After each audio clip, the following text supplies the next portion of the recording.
You're listening to Alaska Matters Radio. I'm Christopher Story, along with David Webb, bringing you what my mom calls the greatest show on earth. Today, Representative Paul Seaton will be my guest on the program, followed by Homer Mayor Beth Wythe, who's looking for Paul's job, followed by John Cox of Anchor Point, who's looking for Paul's job as well. It's a trifecta you do not want to miss a minute of today's Alaska Matters Radio. Now, please stand and rise for your national anthem by Dave Freeman.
Nothing can stop a man with the right mental attitude from achieving his goal. Nothing on earth can help the man with the wrong mental attitude, said Thomas Jefferson. You're listening to Alaska Matters Radio. I'm Christopher Story. We're online on topoftheworldradio.com. On topoftheworldradio.com.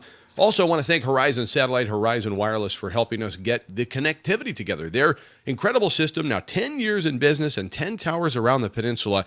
Without Horizon Satellite, Horizon Wireless, well, I wouldn't be here talking to you. So call Leif and Cassandra today. Find out what they can do for you at 226-3130. 226-3130.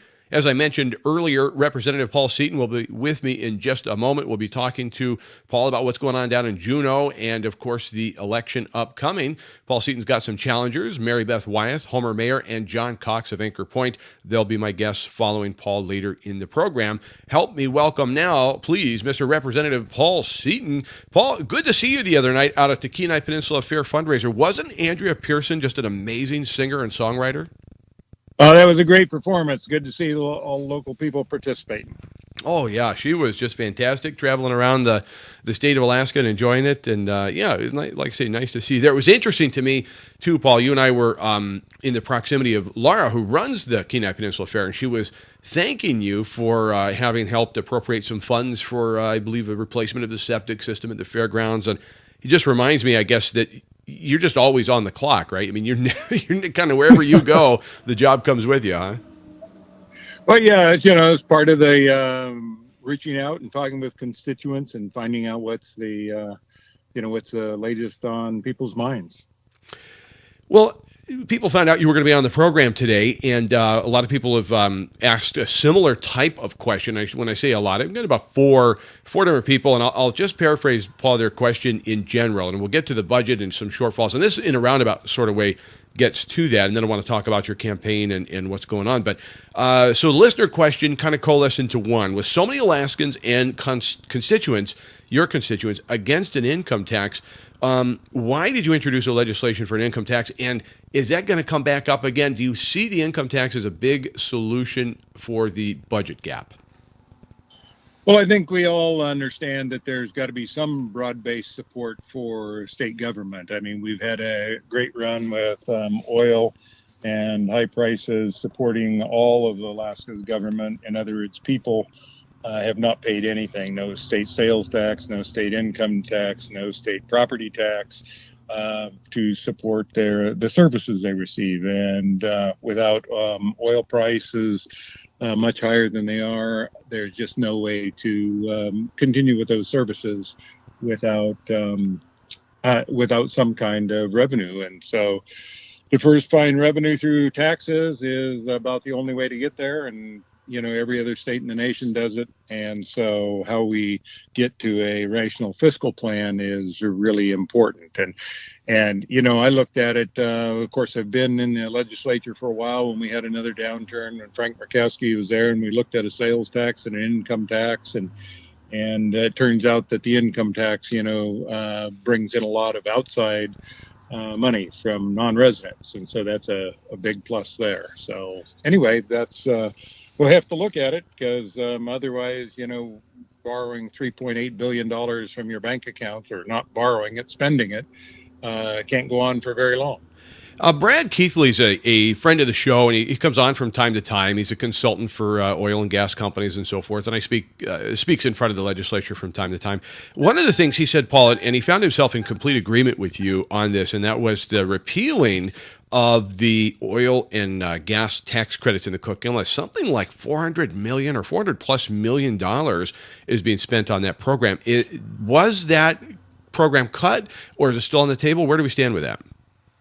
Well, yeah, and Cook Inlet, that was at the height of Cook Inlet, when Cosmopolitan, when Fury, and when Hillcorp were there. That had gone down considerably in the last couple of years. It's $200 million or so per year. But, we phased that out by the 1st of 2018, January 2018. Those are all those credits are gone. But unfortunately, the Senate didn't agree with the bill that I'd worked on so hard in the House that would also reduce the credits on the North Slope. So the Senate made it so that we were going to continue offering all those credits at that 35% of company expenses. And so anyway, that's what's going to be on the call for the next special session, is trying to get back towards rational program for the North Slope, and which is what I'd proposed and passed through the House. Haven't we managed, by the way, talking to Representative Paul Seaton, you're listening to Alaska Matters Radio. I'm Chris Story. You have any questions for Paul you'd like to ask directly while we're on the air? 299-7653. Text your question in, please, only 299-7653. Paul, haven't we managed $40 and $50 a barrel oil in the past? And if so, what's changed relative to the cost of doing business for the state of Alaska?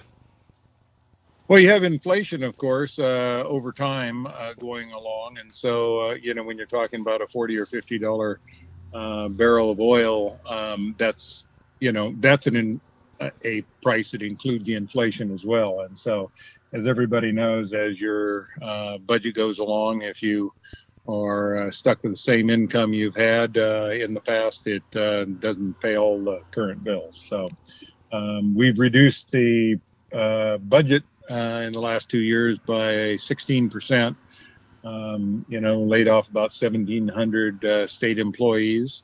And of course, most of those aren't direct firings because people know that their jobs are at risk. And so what happens is they find another job. And so those then become a vacant position, but it's still someone that left state government. So big change in state government. People are seeing it more and more all the time. I think the governor is going to be doing quite a few more vetoes here. But anyway, 16% reduction from what we spent 2 years ago on agencies. Do you feel like that is at the bone where we're with that 16% reduction in the budget? Is that it? No more to cut? No, there's other places, but they're small. I mean, you look at it, and the biggest portion of the budget was oil and gas tax credits and tax deductions under our profit-based tax. So that was actually the largest single expense in state government, followed by, health and social services and education, university. So those four components there comprise about 60 to 80% of the budget. So you can't get massive cuts with not touching education, university, health and social services, and oil and tax credits. In the PFD, what's your position on redirecting the permanent fund to cover the state shortfalls? Well, I think everybody knows that, a $2,000 dividend can't make sense when you're taking over $3 billion out of your savings account and drawing it down too quickly. So I think there's going to be some reductions there. One of the big problems is if we continue for 3 years giving that size of PFD, there would be no money left in the earnings reserve to give any PFD in the future. So the general consensus has been that, if the permanent fund can be maintained at about $1,000 and there's a broad-based tax, then we can still be where the state economy works and where we can balance our budget. I hate to go back to Brad Keithley, but he seems to put things in perspective such that I can even understand it at a pretty big level here. And one of the things is from his analysis of the budget cycles and the ebb and flow of the oil market, we're in the midst of a 10-year rebound or cycle, which is finding us near the bottom and is going to be trending back upwards. And he's really cautionary, is Brad Keithley, against doing some pretty major things, such as implementing of taxes and so forth that might not go away when such turnaround does occur, which he says is inevitable. Any thoughts on that? Well, the technology of the oil patch has changed considerably. So now what we have people, actually shale oil can be profitable at $50, $55 a barrel. So everybody is now anticipating that is kind of the new normal, fluctuating between $35, $40 and maybe up to $70. As soon as it hits $55, $58 a barrel, a lot more production comes online, and all of a sudden things go back down. So it's looking like this new normal is somewhere between $40 and $60 range, and that doesn't pay for our budget. And the question is, do you mortgage the house, and do you on speculation that you might get more revenue from some outside circumstance. I mean, there could be a war in the Middle East that is a big war and would change the price of oil, but most of our consultants are saying that we're stuck in this $40 to $60 range, band range, fluctuating up and down, unless there's some major, catastrophe around the world. Tom has written in and wants to know if there is a state sales tax enacted to extract monies from visitors. What would you do to mitigate that impact on Alaskan residents? Any thoughts there? State sales tax on your mind? Well, yeah, and that's been one of the problems. Nobody has introduced a state sales tax, so there was no analysis of that. And of course, I had introduced the concept of an income tax based on the percentage of your federal tax, and actually, it was 1% less than we used to pay when citizens of the state supported state government.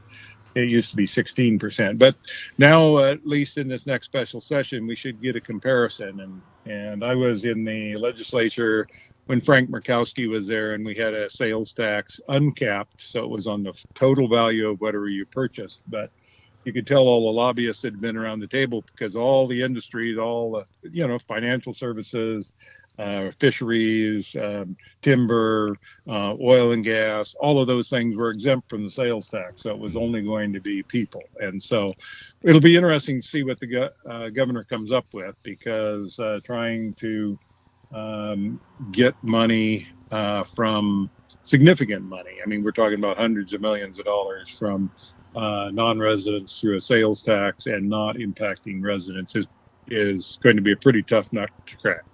I think that answers a question that just came in. Why tax working people in Alaska to give the people who do not work more benefits? Let's tax the tourists. And so you're saying that's a pretty tall order to try to carve out residents from a statewide sales tax, the impact of it. Yeah, we can have little things like not taxing unprepared foods and those things. But if you go to a seasonal sales tax, what happens is the sales tax starts costing as much to implement as it does bring in, because you have to have a whole new system. Every single sale across the state has to be coordinated. You have all these municipalities and cities relying on sales, all different kinds of sales taxes, whether they're capped or uncapped, and all of those. But half of the state doesn't collect a sales tax, so you're going to have a program dealing with every single business in the state to monitor that versus a income tax, which everybody is filing their income tax anyway. If they're getting the PFD, they're all doing it, as well as all non-residents that earn money in the state would have to be paying as well.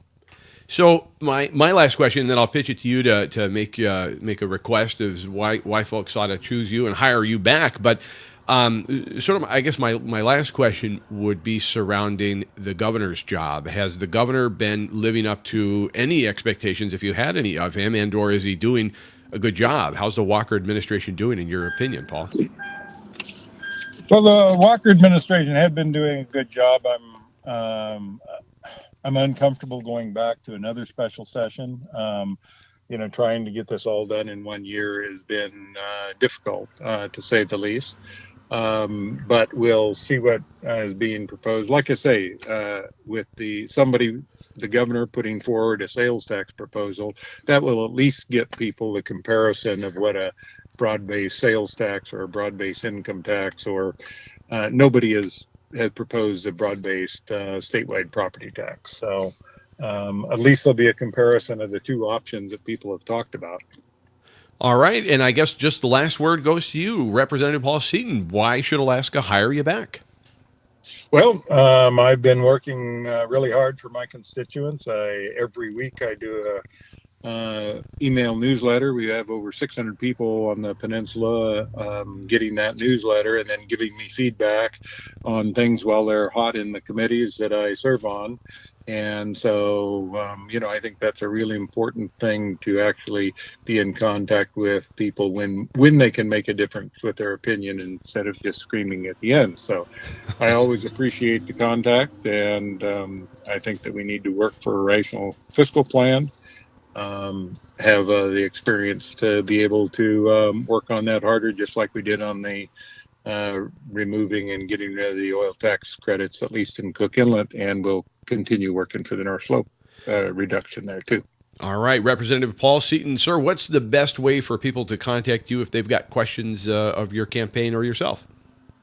Well, they can email me at paul@votepaulseaton.com, or they can give me a call. My cell phone is 299-3434. And be happy to talk with anybody. And we'll be having campaign events around the district here soon. So it's good to be out of session so we can at least talk campaign issues now. Right. And be back on the 11th. All right. Representative Paul Seaton, thank you for your time today. Appreciate it very much. Talk to you later. Thanks again. And hello to everybody in the Lower Peninsula here. You betcha. And don't go anywhere. Much more to come, including TBC Radio Word of the Day and much more here on Alaska Matters Radio. You're listening to Alaska Matters Radio. I'm Christopher Story, your host for great adventures in this last frontier. Well, 1 down, 2 to go. We've spoken to Representative Paul Seaton. He's answered some questions, and we'll be talking next with Mayor Beth Wythe, Mayor of Homer, running for Paul's seat. And we'll be talking with Beth, right after the 1 o'clock news. And following that, we'll get Mr. John Cox of Anchor Point in here. John's been on the program before when he was running for U.S. House against Don Young. This time he's turned his sights on Representative Seaton's seat here in Lower Peninsula. So we'll find out. It's a very interesting race. It's an interesting matchup. And so we'll find out what's on John's mind and Beth Wythe's a little bit later in the program. Now it's time for your TBC Radio Word of the Day. He pulled the string to his neon open sign. With a slight buzz, it lit up and the day would begin. Hurry up and wait, Danny thought. The customers will be here today, right? Sure, a few showed up, but just enough to keep that open sign on. Danny turned to the radio, and boy did it work. In a month, new people, new customers were walking through the door, and others were coming back. Danny learned a very powerful lesson that day, that the power of radio is to stay on top of the mind of your customer. Put your business top of your customers' minds with TBC Radio. Short, affordable, effective ads in your own backyard. Speak only to customers right there where you are with TBC Radio. Call today, 803-9424, 803-9424. Your TBC Radio Word of the Day. Empower. Empower. EMPOWER. Empower. To give power to someone. To give official authority or legal power to someone. Empower. Use it in a sentence today. I think it will empower you every time you use the word. Interestingly enough, let it start this conversation with your friends as you use this word, empower, your TBC radio word of the day, empower. You use it and then let it start the conversation that, can you really give someone power? Can someone give you power? And if they've given it to you, don't they still have the power? Mustn't you take power? I think so. I think we empower people to, of their own volition, become powerful. But I cannot give you power. That's not what I consider empowering. I think to empower somebody is to reveal their strengths or reveal what's already inside. Empower. It's like the root. I have a good friend from Massachusetts. He said the root of the word education, educo, from Latin to draw out from within. I think it's the same thing, empower. I cannot give you power. We cannot give a politician power. They have to take it. We can empower them to see within themselves the power to do good and justice for all and abide by the Alaska Constitution and abide by the United States Constitution. But we cannot give power. Must be taken. And I think that's the word of the day really wrapped in a nutshell. Empower. Empower yourself to discover your own power. A little bit later in the program, Beth Wythe, Homer Mayor, running for, I'm drawing a blank, and I should know this. Are we District 31? We are, right? Or 35? Anyway, it's Paul Seaton's seat. Representative Paul Seaton's been there for, 8-9 years now. And Mayor Wythe would like to take that spot, as would John Cox of Anchor Point. So both of them coming up in the program. Now, I invite you to sit back, grab some popcorn, relax, and enter on top of the World Radio Theater, brought to you by AlaskaUltimateSafaris.com. Wait. What? Patience. Not an easy task. Getting more difficult by the minute. As you're growing ever more connected, you're willing to wait less and less. How long will you wait for a website to load before you just move on?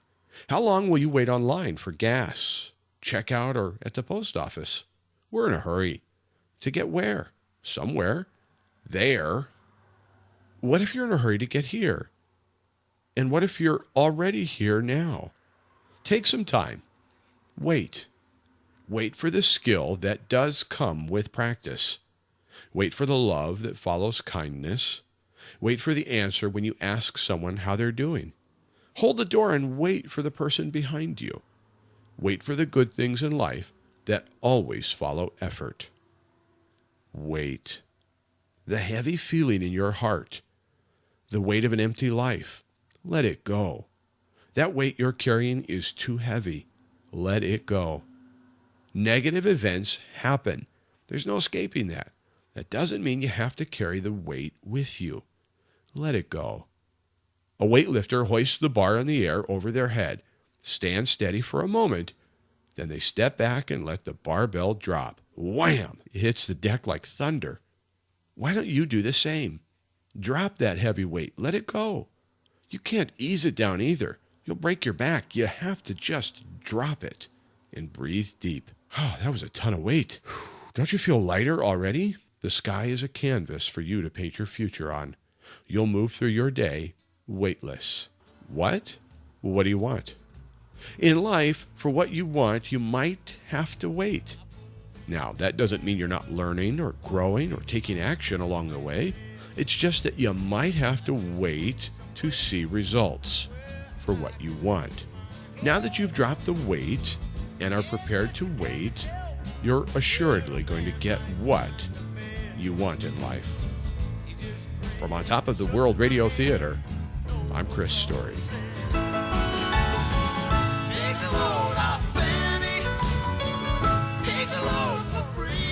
You're listening to Alaska Matters Radio. Christopher Story here along with Dave Webb. We'll be back with more right here on Alaska Matters Radio.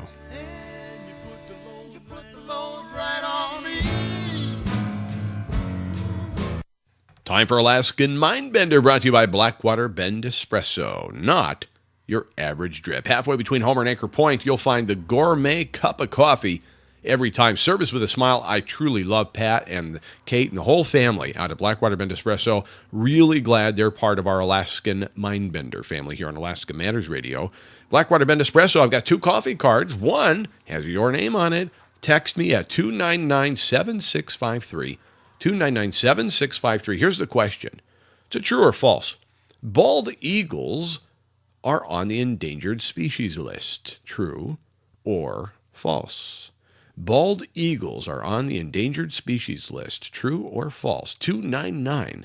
299-7653. That's for your opportunity to win a free coffee card to Blackwater Bend Espresso. Happy birthday to Elon Musk, entrepreneur that I hate. Well, I don't hate him. He's 45 today, so happy birthday to Elon Musk, 45, an American engineer who founded PayPal, SpaceX, and Tesla Motors.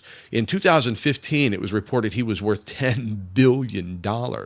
He received an, where did he get his degree? Let me see here. I got it somewhere. I wrote it down. He got his degree from the Wharton School. Yeah, Elon Musk, 45, got his degree from the Wharton School. Who else went there? I went to the greatest schools. I went to the Wharton School of Finance. I went to Ivy League College. That's right. I remember hearing that Wharton School somewhere before, like 800 times from President Trump. I think that's awesome. He's got 5 kids, does Elon Musk. One of them's name is Kai, same as my daughter's son, Kai. Today in History, brought to you by Anchor River Inn, coming up after the top of the hour news. Plus, Homer Mayor Beth Wythe looking for District 31 seat from Paul Seaton. She'll be our guest at 1. She'd like to unseat Paul, and so John Cox would as well from Anchor Point. That and more here on Alaska Matters Radio. You're listening to Alaska Matters Radio. I'm Christopher Story, your host for great adventures in this last frontier. David Webb is your engineer and producer, back up at the mothership of KPEN FM 102. The way we can do this all the way from the corner of West Hill and the Sterling Highway, the home of all things prosperous and positive, is through Horizon Satellite, Horizon Wireless. 226-3130, 226-3130, DirecTV, Dish Network TV, or the fastest wireless network you're going to find around and available. 10 towers up and down the peninsula, 10 years in business. Now they got it figured out. Leaf and Cassandra doing the right things at the right time. 226-3130. In just a moment, I'll introduce you to Mayor Beth Wythe of Homer, Alaska, looking to unseat Paul Seaton in the upcoming primary, running as Republican, both Paul and Beth. Following our conversation with Beth, we'll be joined by John Cox of Anchor Point, who would also like a crack at the apple. First, a quote from Ayn Rand. A creative man is motivated by the desire to achieve, not the desire to beat others. Ayn Rand. That took me a minute to figure out what she meant. And I get it. Competitiveness is based, your best competitive nature is when you're trying to be your best, not just better than the guy or gal that's just a little bit behind you. Because in the end, it really is about what you accomplish, not just beating them by maybe a nose, if nothing else. Help me welcome, please, Homer Mayor Beth Wythe. Beth, welcome back to the show. How you doing? I'm doing well. Thank you, Chris. Listen, I know you've been, 9 years now as mayor? Or no, 8. How long as mayor? I actually have been mayor. I'm just completing 4 years, but I was on the council for 8 years preceding that. That's so I've right. been on the council for 12 years, but as mayor for 4. That's right. Okay. Now, yeah, I'm conflating your jobs, your hats. And then now you say, you know what? I woke up one day and I want to go to the next level or is it a level down or up from where you are? I mean, why do you want to go to Juneau and submit yourself to what happens down there? What's going on? You know, I will say this, Chris. I didn't just wake up one day and think of that. I actually, when I stepped onto the council, I had, kind of a very narrow focus when I stepped on, but the more engaged I became in kind of the local government and then the issues that local government has when they're trying to complement their budget with funding from the state, and the state's funding is very unreliable.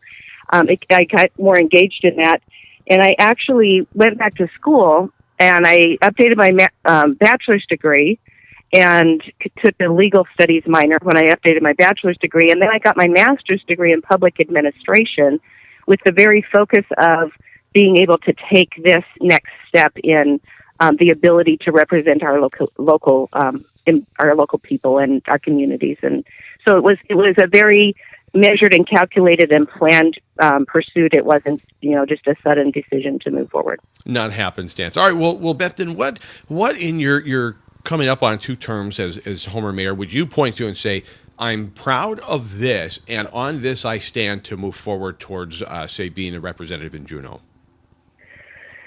In my term on the council, I've been really financially focused and conservative for the city of Homer. We've put into place some revenue protection actions so that if we have excess revenue, we know that goes into our reserve account so that when we don't have excess revenue, we still have money to operate the day-to-day business of the city. And I have been really, my whole career on the council, I have been very focused on those revenue issues, trying to make sure that when I came onto the council, they had less than $1 million of revenue. And as I get ready to leave, they have several $1 million. They're in a pretty good position. They have 6 months or 5 months of operating reserves in their account. So we have the ability to kind of get through shortfalls that come from different circumstances, and it gives the council the ability to plan accordingly. I'm a long-term planner, and short-term, knee-jerk reactions to planning are really frustrating for me. When folks found out that, and I put it out there on social media and otherwise, that you were going to be on as well as Representative Seaton, one comment came in. It says, why? And then here's the article attached. Homer lawmaker introduces bill creating Alaskan income tax as aid in countering deficit. So we've heard from Representative Seaton that he does believe that a statewide income tax is an answer. How about you? Do you support a statewide income tax? I would only support statewide income tax if it were attached and dialed in and out recording according to other revenue sources. I don't feel like it's the beginning point necessarily. Again, it comes back to that long-term planning. What's happening right now, I can confidently say they have known was coming in Juneau for probably my entire career on the council, but certainly my entire career as mayor, and have kind of kicked the can down the road because the percent of market value permanent fund issue has never been off the table as long as I've been on the council. So there are a lot of dynamics going on that there are aspects of them that feel like it's an orchestrated event. It's not something that just happened. But I feel like if we put taxation in place or even reduce permanent fund distributions to help offset the expense of government, there has to be a plan in place, a clear line moving from there to a point in time where we can address that differently. Peter wrote in and he says, Mayor Wythe, why did you support a repeal of senior tax exemption? I think what Peter's referring to is a resolution that was submitted to Representative Seaton on which he then built a bill that would have allowed cities to repeal the senior tax exemption on their primary residence. And so how would you answer Peter in that in regards to that resolution that you had signed? Right. And that was an action taken, again, City of Homer. We spent now over a year communicating with our community, reaching out to them saying, we know we have a financial issue coming. The council is trying to develop a plan for how we're going to address that financial issue. Come in and talk to us. Help us understand the services you want to keep. And the City of Homer, in that process, like upwards of 500 people participated, either through survey or in person. And what we heard from them as the council is we don't want to lose any of our services. We want to keep all of our services just like they are. We want you to help us figure out how we can pay for that. And so step one was we went to the voters last December, and they were able to give us a tax that currently is incoming without increasing a sales tax that we can put into the general fund, so we have time to figure this out. Step two was looking at potential revenue sources. And when you do that, you're looking at sources that require taxpayer participation, voter participation, and then you're looking at issues that are council-owned. And the council has control of property taxation, except that the state has taken this away from them. They don't have the access to senior taxation. Does that mean the City of Homer is going to turn around and tax senior citizens? That is not necessarily the case. that conversation needs to continue, engaging the community to determine where their taxation should come from. It's just that without having access to all of the tools in their toolbox, it makes it really difficult to make the step that the community has asked them to make. What in general, by the way, you're listening to Alaska Matters Radio. Christopher Story here with Homer Mayor Beth Wythe, running for Representative Paul Seaton's seat. I hate saying it that way because it isn't his seat. It's the seat he's currently occupying. It's House District 31 seat. Mayor Wythe would like to be your next representative. Beth, what are your thoughts on cutting cost of government in general? Sort of several people have texted in while we've been talking already, but there was one question on my mind at the outset. What are your thoughts dynamically, I guess I'd ask, in regards to cutting the cost of government, generally speaking? I actually had the opportunity last week to go to Anchorage and participate in a training to kind of understand the budget process for the state of Alaska. And so it was interesting to see how the departments of the state, how small of a contribution they make to the budget in its entirety. But certainly I'm in that space. There is area for continuing to look at cutting state expenses. And a thing that has come up for me periodically through this run is kind of my position about, businesses doing business in the state, competing with them. And certainly the state should provide those services that an independent person cannot provide or will not provide. And that helps you contain the volume of your government. If you look back, our budget has increased tremendously in the last probably 15 years, directly related to we have more oil money, we need to add services. So I think it's time for the state to go back and talk to the residents and the taxpayers and say, what services shall we be cutting or what should we be looking at? And that's going to be as unique and individual as the person that you talk to, because everybody's interested in cutting services as long as it's not the one they benefit from. So we have to have that conversation and look at it and figure out ways that we can reduce the size of government and get back to something that the citizens of Alaska can support and afford. What I asked Representative Seaton to grade and judge Governor Walker's job. I'll ask you the same following this question. How would you grade Representative Seaton's job in his tenure as our representative? I would grade Representative Seaton's job very low, and that would be the part of the reason that I am considering running for office. For example, in District 31, the Cook Inlet is part of they're close to our area. There are people that work in our areas and communities that are directly impacted by what's going on with Cook Inlet oil exploration.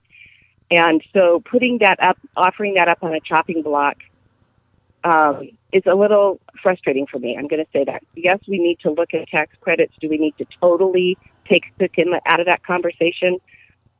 I don't think so, and I certainly don't think that as the representative of an area that butts up to Cook Inlet, you should be the person putting them on the chopping block. So that was, to me, that was a big fail. Saying, we want to support jobs in our area and doing that is just incongruous. Putting forward an income tax, and that wasn't recent. That was a couple of years ago. He put forward the income tax, so it's come up more than once.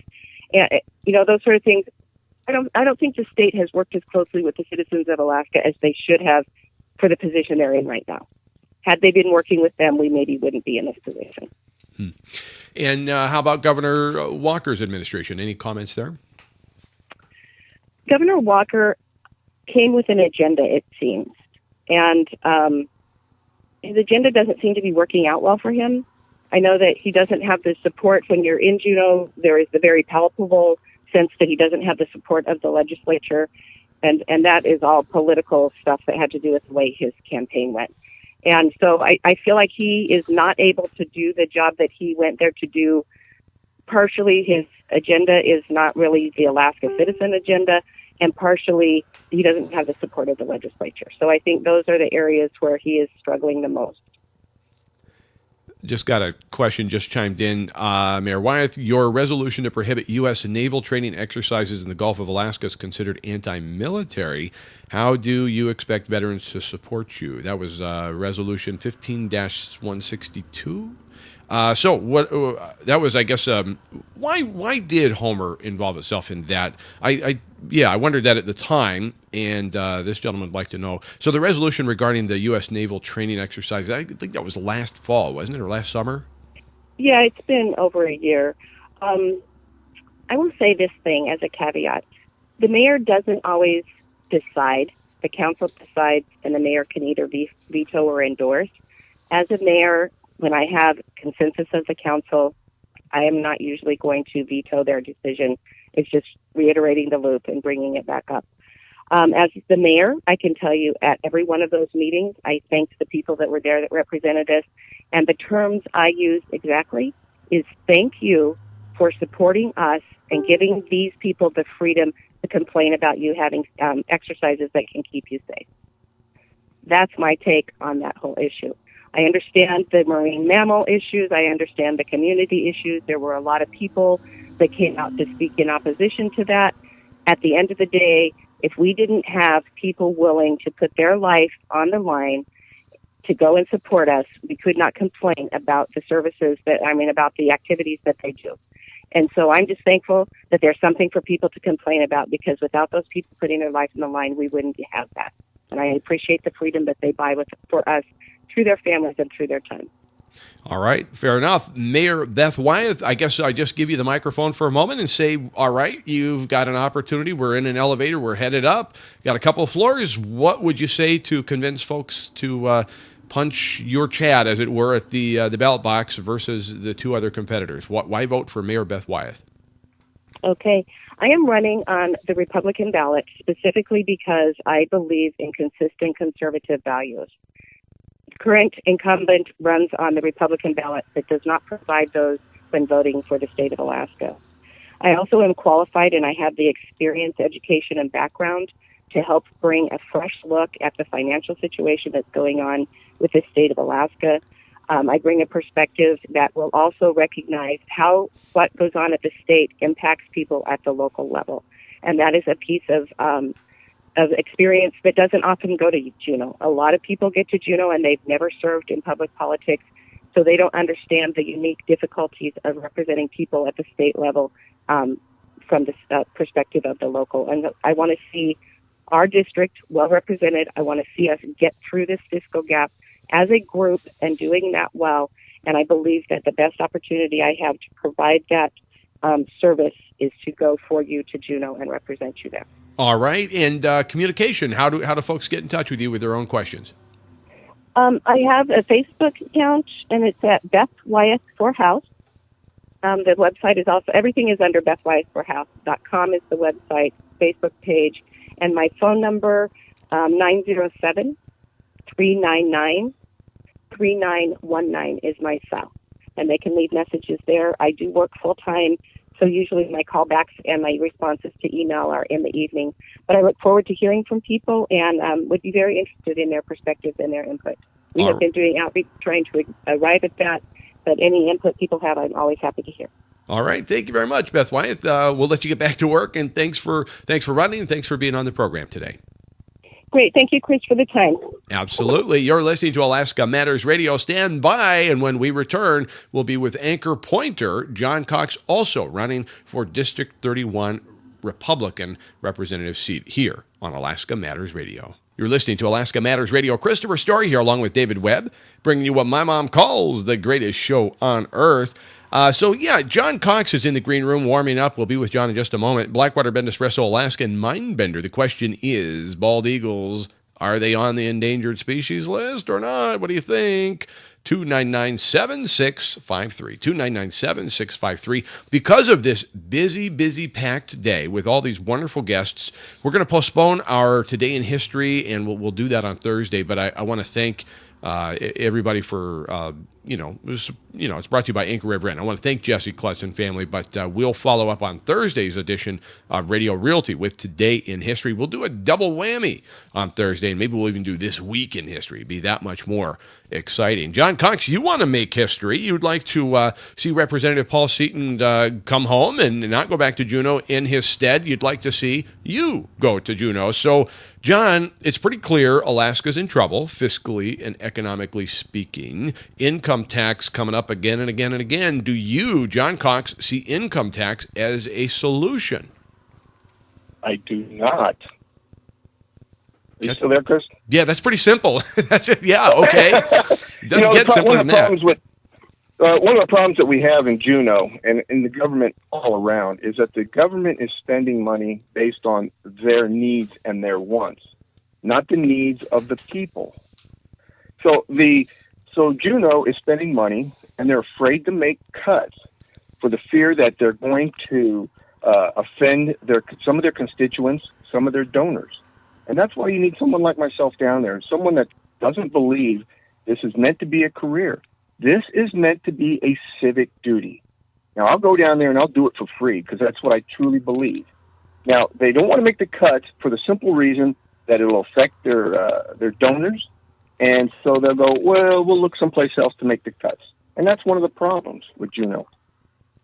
One of the things that's come up today a couple of times now is that folks are concerned, senior citizens, of which there are quite a few on the peninsula in District 31, are pretty concerned about the idea that the legislature would untie and uncuff the what is arguably an unfunded mandate on the boroughs and the taxing authorities, which is senior primary home exemption. But that said, the flip side is we do attract people to the peninsula with the senior exemption, and there are a lot of people that would be adversely affected and really harmed by the repeal of that $150,000 minimum exemption. John Cox, is that something you'd put on the table? No, I would not. And see, and people have to understand, it sounds like a Bernie Sanders plan. Now, some of the people that I've talked to, okay, they see a lot of the handful of rich people that have these nice houses along the waterfront, and because they're seniors, they want to tax them. They want to take away that money.